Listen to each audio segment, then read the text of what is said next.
Speaker Shri Thiruvanchoor Radhakrishnan, ഈ സഭയിലെ തന്നെ മുതിർന്ന അംഗമായ ശ്രീ തിരുവഞ്ചൂർ രാധാകൃഷ്ണൻ സ്പീക്കറും ശ്രീമതി ഷാനിമോൾ ഉസ്മാൻ ഡെപ്യൂട്ടി സ്പീക്കറോ.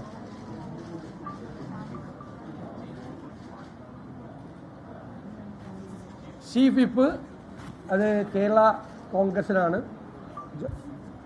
അദ്ദേഹം Sri P J Joseph sir അത് പ്രഖ്യാപിച്ചു.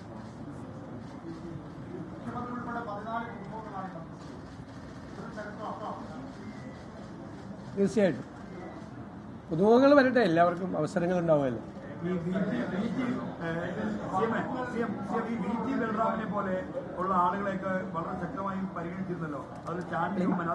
ഞാൻ പറഞ്ഞല്ലോ, ഇതിൻ്റെ അകത്ത് വരേണ്ട ചിലപ്പോൾ ഇതിൽ വന്ന പലരേക്കാളും അർഹതയുള്ള ആളുകളുണ്ട് പുറത്ത്. പക്ഷേ നമ്മൾ നോക്കുമ്പോൾ നമുക്കറിയാമല്ലോ, ഒരു പാർട്ടി ഇത് കോൺഗ്രസ് പോലത്തെ ഒരു പാർട്ടി തീരുമാനങ്ങൾ എടുക്കുമ്പോൾ സോഷ്യൽ ബാലൻസ്, റീജിയണൽ ബാലൻസ് ഇതൊക്കെ നോക്കണ്ടേ.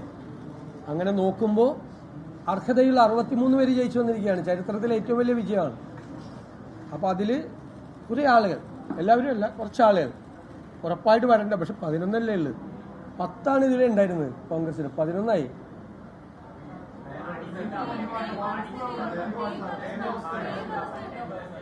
അത് പറയാം, പിന്നീട് പറയാം. ഇല്ല, അതായത് പറയാം, പിന്നീട് പറയാം. വകുപ്പുകളുടെ കാര്യം, വകുപ്പുകളെല്ലാം ഏകദേശം തീരുമാനമായിട്ടുണ്ട്. ചെറിയ ചെറിയ കറക്ഷൻസ് മാത്രമേ ഉള്ളൂ. ഘടകകക്ഷികൾ തമ്മിലുള്ളതും ഏകദേശം പൂർത്തിയായിട്ടുണ്ട്. കുറച്ച് കാര്യങ്ങൾ കൂടി നോക്കണം. അത് സാധാരണ അത് സത്യപ്രതിജ്ഞയ്ക്ക് ശേഷമാണ് ഗവർണർക്ക് സമർപ്പിക്കാറുള്ളത്.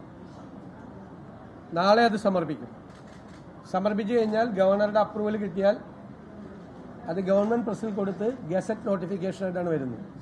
പ്രഖ്യാപിക്കാറില്ല. അതാണ് അതിന്റെ കൺവെൻഷൻ.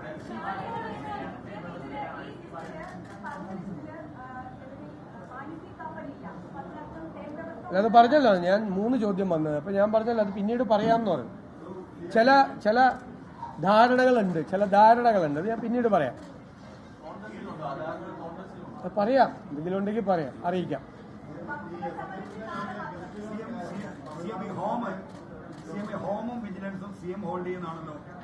അല്ലല്ല, അതൊക്കെ പറയാന്നേ. അതൊക്കെ നിങ്ങൾ ഗസറ്റ് നോട്ടിഫിക്കേഷനിൽ അടുത്ത വിസ്മയങ്ങൾ നോക്കിയോ.